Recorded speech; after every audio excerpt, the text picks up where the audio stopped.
Good morning, everyone. What a great turnout. Thank you, Kitty. I also would like to, on behalf of YP at the Beach, thank you all for coming this morning. I want to thank John Russell and Sandestin for their hospitality. I also want to thank Governor Mike Huckabee for your time this morning. I especially want to thank his wife, Janet, for letting us borrow for just a little while. YP at the Beach was formed to provide a venue for young professionals to be able to network, as well as develop their skills to become the next business leaders on the Gulf. We are young professionals bridging social, geographic, political, and economical boundaries across North Florida's Gulf Coast. At this time, I would like our board for YP to stand up when I recognize you. We've worked hard to put up these events for you.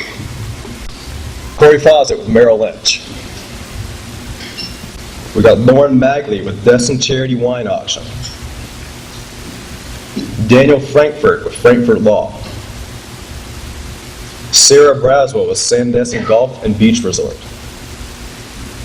Dina Beavis with Graham & Company. Lanier Roten with O'Sullivan Creel.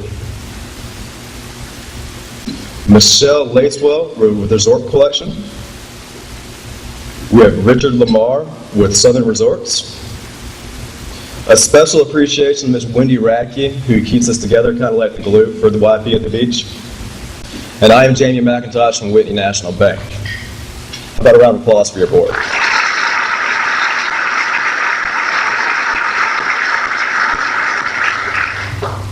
If events like this one is something you'd be more interested in attending more frequently, you can now go to the Walton Chamber's new website and sign up directly for YP at the Beach. Our next event is actually going to be on February the 16th. It's a half-day educational seminar held at Northwest Florida State College's South Walton campus. It starts at noon, lunch is provided. You get classes taught to you by 2 different college professors. If you're interested in this event, come see one of the board members afterwards, and we answer any questions for you with the bright orange name tags. That's about all I have. At this time, I'd like to invite up Sarah Braswell from Sandestin Golf and Beach Resort to introduce today's speaker.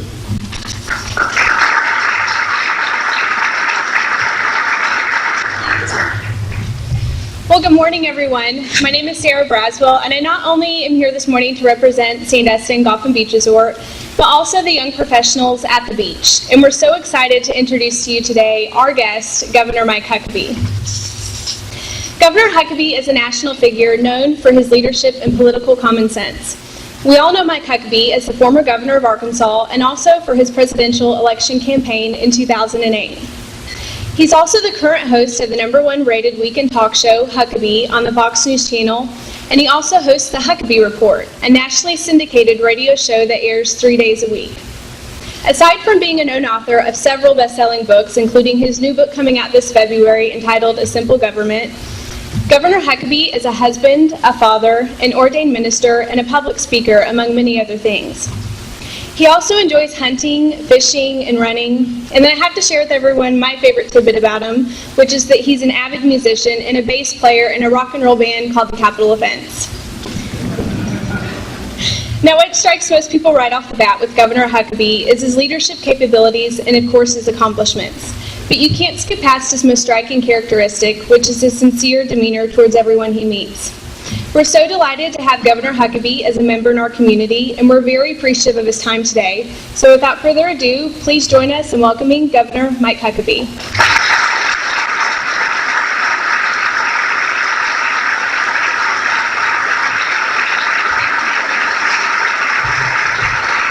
Thank you very much, Sarah, and thank all of you for being here today. Janet and I are truly delighted to be able to call Walton County home these days, and we're very thrilled about the opportunity to live here among you, and I want to say thanks from the depths of our heart for the wonderful hospitality that we've experienced since we have been here. Reality is I stay on the road most of the time, it appears, and because of that, when I get just a little bit of time to be somewhere where I can put my feet up and relax, I can't think of a more wonderful and relaxing place than here, and I truly appreciate everyone's kindness and hospitality to us. As Sarah gave the introduction today, I could not help but think that she was really, I think, being extremely charitable and generous in her remarks One of the things that people ask me sometimes is, what was it like to run for president? And I tell them, well, the one thing that I can tell you, when we started out, nobody knew who the heck I was. And it was a real challenging situation because I'd go all over the country and people didn't know who I was. I found that it's a little frightening, but people pay a lot more to the folks on television than the people who run for president. If I had had the sort of notoriety 4 years ago running for president that I seem to get now from being on television every week, things might have turned out differently. It really is, well, it's a little scary at times. I'll give you an example. Early in the campaign, my press secretary and I had gone out to Denver to do a fundraising event. We got off the plane, went to the car rental counter to get a car. We were driving out to the event. And so the press secretary walks up to get the car and hands the clerk the campaign credit card. And on it said, Huckabee for president. So the clerk takes the card and looks at it and says, Huckabee for president. President of what? To be honest with you, it kind of hurts, you know, when you're, what are you going to say, like the whole country? I would go places and walk through airports and hotel lobbies. Nobody would have a clue who I was unless they were hardcore political junkies. And then the campaign ended, unfortunately, not exactly as I had intended it to. And when I took the job at the Fox News Channel and started doing the television show, things changed dramatically. And I'd go into airports and hotels, and people would recognize me. And, you know, sometimes they'll say things like this, as happened to me in a New York elevator. Man said, has anybody told you you look like that Mike Huckabee guy? And just to be kind of smart with him, I said, yeah, and it sure makes me mad, too. He said, boy, it would me as well. But the biggest comeuppance I probably ever got was about 8-9 months ago. I was in the Sky Club at Atlanta, where I seem to go through Atlanta 3 or 4 times a week changing planes. I'm convinced that when I die and go to heaven, I got to change planes in Atlanta before I can get there. It's one of the reasons I'm very excited about the new expansion of flights at VPS, because it looks like we'll be able to go more places without having to go through Atlanta. But I was in the Sky Club, and I'm there so much that I honestly know a lot of the Delta employees by name. And they know when I'm coming through because my frequent flyer number will pop up on their screen, and I'm one of those frequent flyer persons who fly so stinking much that you do get a little extra attention. So sometimes they'll bring books that they want me to sign for relatives, or they'll say, would you take a picture? I want to send it to my aunt who watches your show. And I was in there and I was taking pictures with a couple of the Delta employees. And this young lady, I would say probably to be in her 20s, very attractive, got up and walked over where we were, and she looked at me and she says, I think I know who you are. Well, I get that from time to time, and I said, oh, really? She says, you're in politics, aren't you? I said, well, yeah. And she said, and you're on TV, aren't you? I said, well, yeah. So thinking that, wow, she must be a regular viewer. She said, yep, I knew it, I knew it, I knew it. You're Bob Dole, aren't you? Please don't misunderstand me. I love Senator Dole. He is a great American, one of the greatest patriots ever. But he is 87 years old. That really hurt, folks, I got to tell you. The only person who thought it was funnier than you was my wife, who got a big kick out of thinking that some young lady thought that I was 87. Well, I realize that because of the time schedule and so many people in this room have to get to work, my remarks need to be abbreviated and concentrated, and so I'll try to get to it. I want to leave some time at the end for questions. And in politics, everybody calls that Q&A, and you think that stands for questions and answers. But if you've ever run for office, you know that what it really stands for is questions and avoidance. You can ask anything you want. I do my best to keep from having a career-ending answer when I reply. But I'll look forward to that exchange with you here in a few moments. I want to just speak to the issue of leadership in America, and what I do truly believe are some of the pressing issues that we face in this country.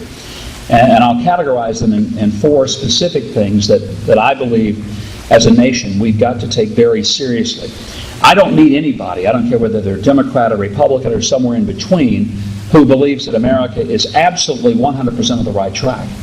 Most people truly recognize that we are in some serious trouble, not the least of which is economic. And part of the economic issue is a simple concern, and that is that we have spent money that we do not have, and we've borrowed money that we can't afford to pay back. Most of us understand we cannot do that in our households, we cannot do that in our small businesses. If we did, we would be out of business, and we would bankrupt our families. Why the government doesn't understand that is beyond me. But most of us have come to the conclusion that our government has spent money it does not have, borrowed money it can't pay back, and somehow expects that it will magically fix itself somewhere in the future. But with $14 trillion worth of debt now, it is beginning to occur, certainly to the people of this nation, and increasingly even to newly elected members of Congress, that there has got to be a turn in the way that we approach the economy of our nation. Part of the reason that we are in the fix we're in is because there has been this attitude that we will penalize productivity and we will subsidize reckless irresponsibility. Now, I'm not here today to hurt anybody's feelings or step on any toes, but if I do, then you'll just have to come and argue with me later. But there is something that is antithetical to a strong economy when our basic economic policy is to penalize the people who are being productive, and at the same time to subsidize the people who are being recklessly irresponsible. That is exactly what our current policy is when we have a graduated income tax system, that the harder you work and the more effort that you put forth, the government in essence says we're going to increase your obligation proportionately, in essence penalizing you for being productive. Now, my wife and I have raised 3 kids. They're all grown now. We have a 34-year-old son, a 30-year-old son, and a 28-year-old daughter. We kind of feel like that it's been a great thing. I tell people the 2 greatest moments of parenthood are the day the kid is born and the day the kid graduates from college and gets off your payroll and on somebody else's. Those are 2 magnificent days. Having raised 3 children, we ended up with 3 dogs. The kids think we've replaced them with the dogs. Perhaps we have.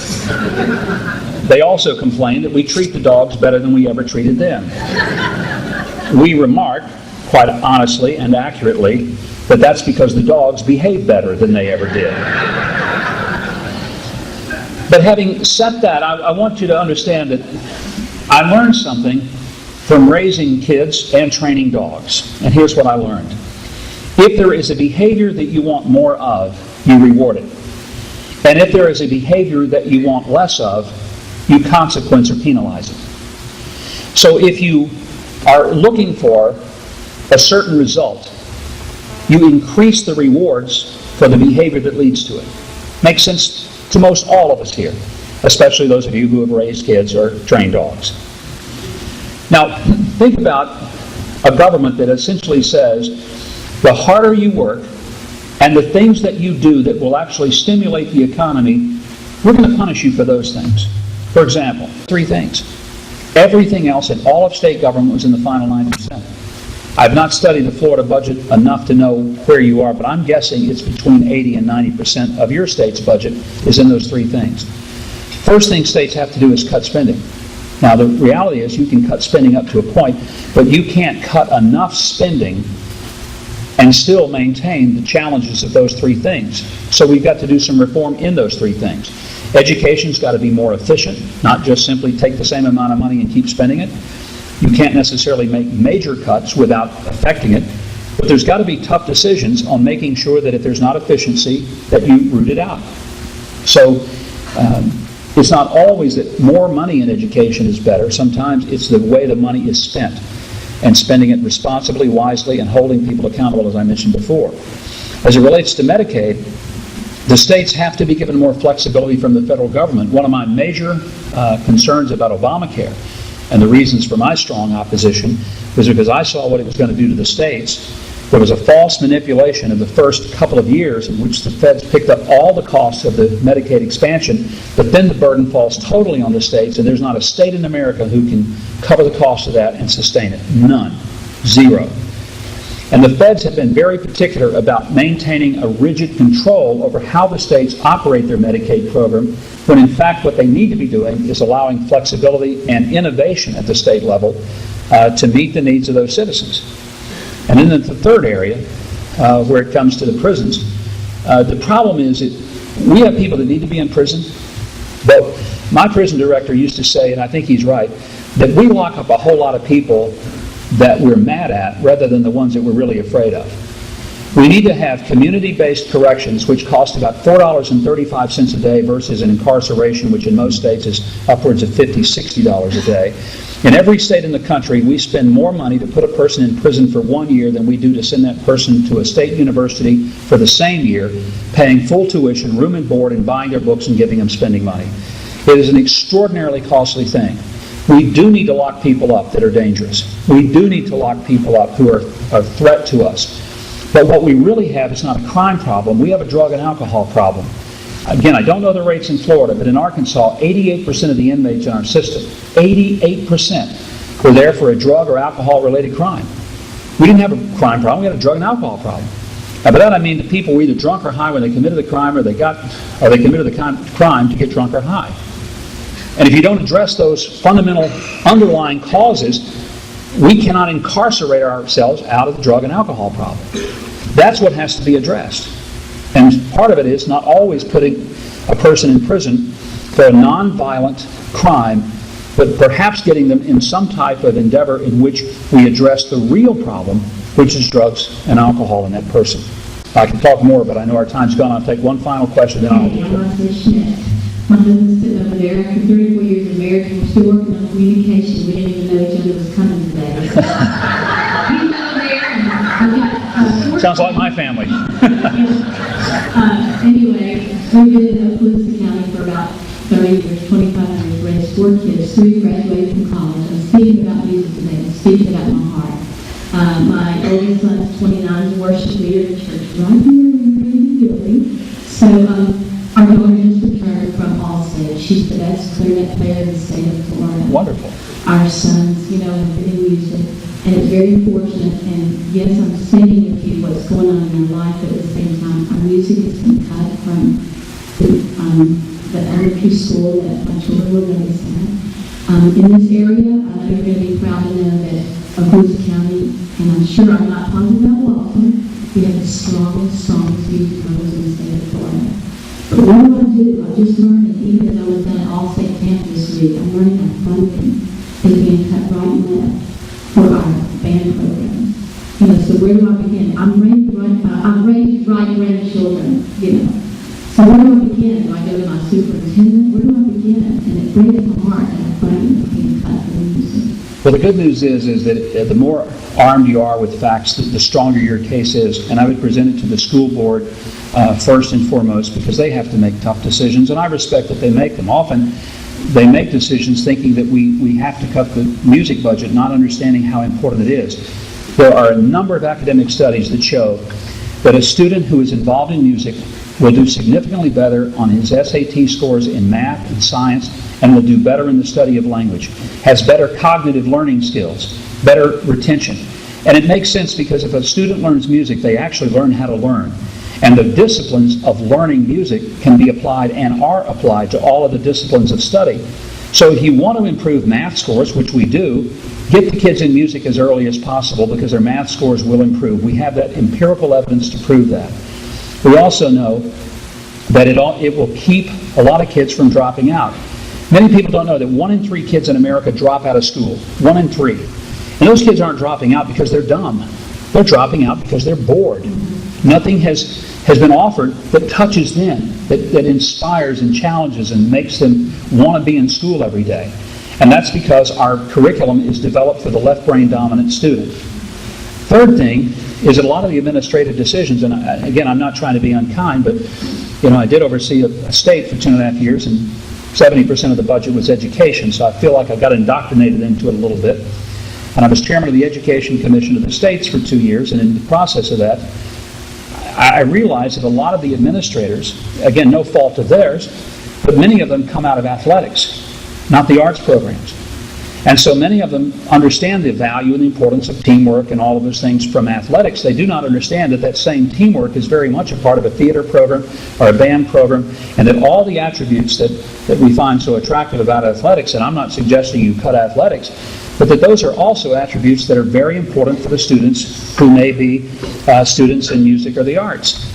And we have to, I think, begin to educate our school board members and superintendents. And remember this, polls in America show that 91% of parents do not want music and art budgets cut. Now I'm going to tell you, from a political standpoint, I'll take a 91% issue any day I can run and grab one. And that's one to take. So what I would hope is that those of you who have seen the value would become strong advocates, not belligerent, but strong and educated advocates, to help people understand that this is not an extraneous expenditure, that this is a vital part of a school curriculum, and that in the long term, it is not costly. It is costly not to do it, because the cost of dropouts, the cost of failing children, or even seeing them get through with D's and never finding their gift, is far more expensive than what it would cost to provide a music program. I'm going to close today, and I promise this is the last comment I make, but I think it's a very maybe telling way to sum up. Several years ago, there was a little girl who started in school, and she was struggling.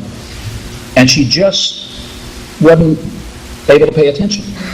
And the teacher was very concerned, because as the teacher would try to talk, the little girl would look out the window and daydream, and never could seem to rein her in. So the teacher called the mother in and said, "Mom, your daughter is just not functioning in the classroom. I'm convinced your daughter has a learning disability. You need to get her some help, but she cannot function in this classroom, and I just can't keep her here."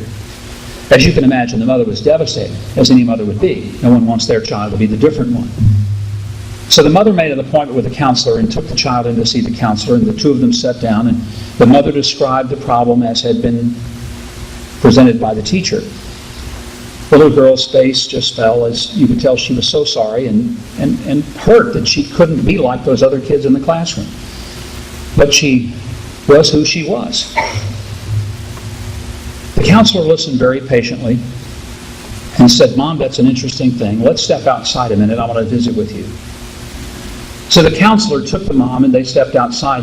Before they left, he turned the radio up in his office to some music. They stepped outside and closed the door, except left just a little crack in the door where they could see in, but she couldn't really see out. The little girl now is alone in the room, and the radio is playing, and the counselor says, "Mom, let's just stand here and watch a minute. Let's see what happens."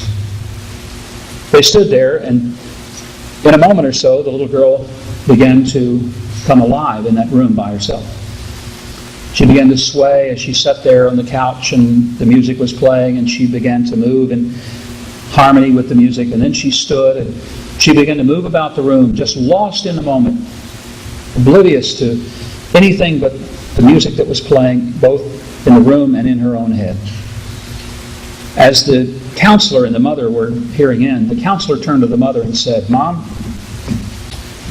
your daughter is not disabled. Your daughter is a dancer. Give her some dance lessons. She'll be fine." The mother did just that. Got the girl enrolled in dance class, and she was like a fish in water. And many of you may wonder, well, what happened to her? What became of her? Well, you might have heard of her. Her name is Jillian Lynn, that little girl.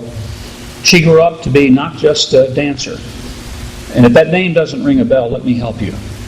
Jillian Lynn is the choreographer for the Andrew Lloyd Webber musical Cats, and for all of the Andrew Lloyd Webber musicals. She's in her 70s, and that happened a long time ago. But the difference between a magnificent artist who gave many of us the extraordinary thrill in the theater that we've seen from those productions was that someone labeled her not a disabled kid, but a gifted kid. And I'm afraid that what we have done, we have mislabeled many of the kids in our schools today as being misfits, when in fact, They have an extraordinary gift hiding inside that somebody needs to unlock. And that's why I'm so passionate about making sure that we don't take those kids and move them over to the side of the room and forget them. Because it's not just that kid that's going to miss out. All of the rest of us may miss out on the cure for cancer, or even the most magnificent music, or dance, or art that the world's ever seen. And with that, I say thank you very much for giving me the extraordinary privilege of being here today. God bless you and the YPs for making possible the event. And I hope you have a great day here on the Emerald Coast. Thank you very, very much.